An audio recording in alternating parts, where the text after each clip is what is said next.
congrats on this movie, first of all. I've seen 150 new releases this year. It's my favorite. Wow. Thank you, Top sir. Gun's got nothing on you guys. What I'm curious about is, as a Kevin Smith fan, so I'm familiar with all of you three, different amounts of sort of willing to resistant to continue the story in some ways. Like, what about the script brought you back? Because, there's been a ton of Jay appearances. It's not necessarily, oh, I get to play Jay again necessarily. Dante and Randall have shown up in other things. But what made this story, as opposed to a different version of the movie, or, other things worth, or at least just compelling in a way that maybe they weren't always? Because it does feel like important sounds like the wrong word for a dick and fart joke movie, but it feels more important than usual in a way. I think it's the reason I came back is, first of all, anything really Kevin writes and wants me to be a part of, I'm there in a heartbeat. There was an earlier draft of a Clerks III script like 8 years ago that was a much darker tone. Jeff will tell you that, it didn't quite feel, it felt like a View Askew kind of thing. But we did a reading of it, 2 readings of it in front of an audience for a fundraiser.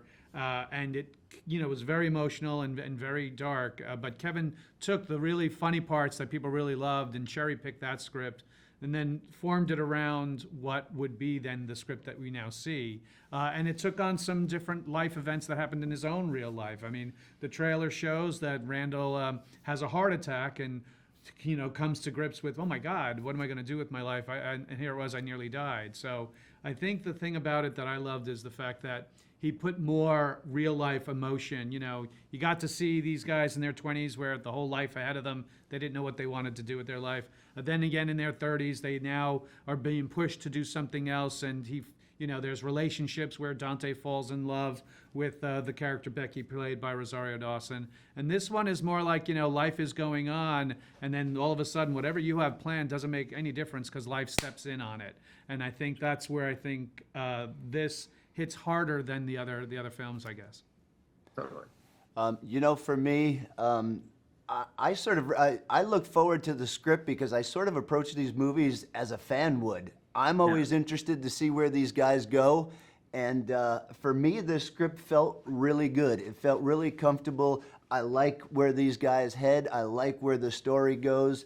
And, reading it like a fan, I put myself in their shoes, and I think the fans are really going to enjoy this one.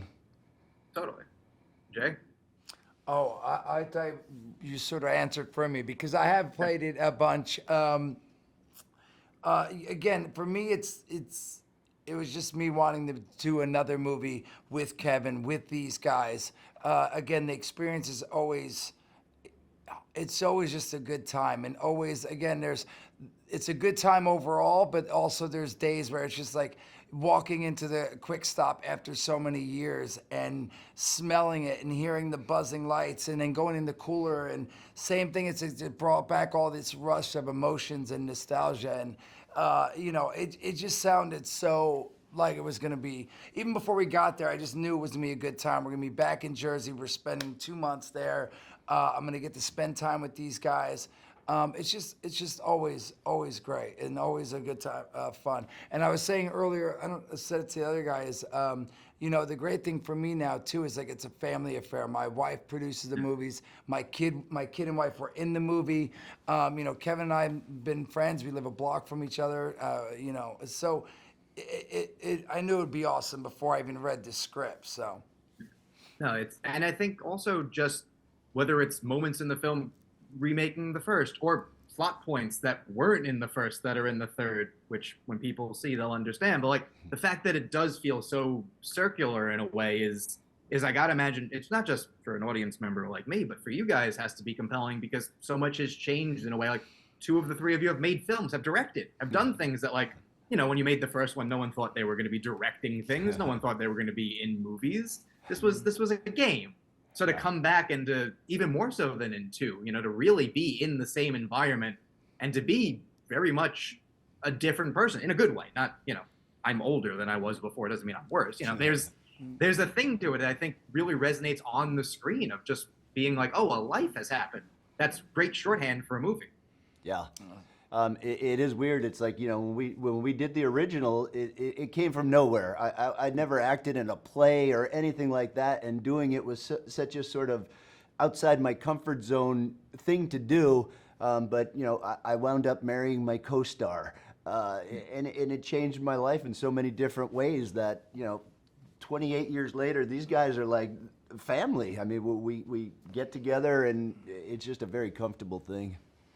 Yeah, it's really it's nice to see what that moment in 1993 making the original film for so many days, and then Kevin and Scott and Dave Klein editing and working on it during the summer, and then it going to a small film festival in New York City on a Sunday, and thank God someone like Bob Hawke saw it to then recommend it to Sundance, and then the buzz getting around the industry about this little engine that could kind of film out of Jersey about a day in the life of two clerks and making it, and then people enjoying it, and Kevin being so great and having other scripts ready to go like Mallrats, Chasing Amy Dogma, and Jay and Silent Bob Strike Back, and on, that people enjoyed what was made and the people involved in it. Over the years, I've been able to work with so many other great other directors and other actors and stuff, and people recognize it. It's something that I have a bit of a cachet when I walk in to an audition or whatever. I'm like, oh my God, you're the guy who played Dante in Clerks, kind of thing. It's a kind of a break that other actors in the industry, strive to get to at some point in their career, and to have gotten to that literally out of the gate at the first film I did, and all of us, is a stroke of luck and lightning in a bottle that I don't think could ever be repeated, especially for us anyway.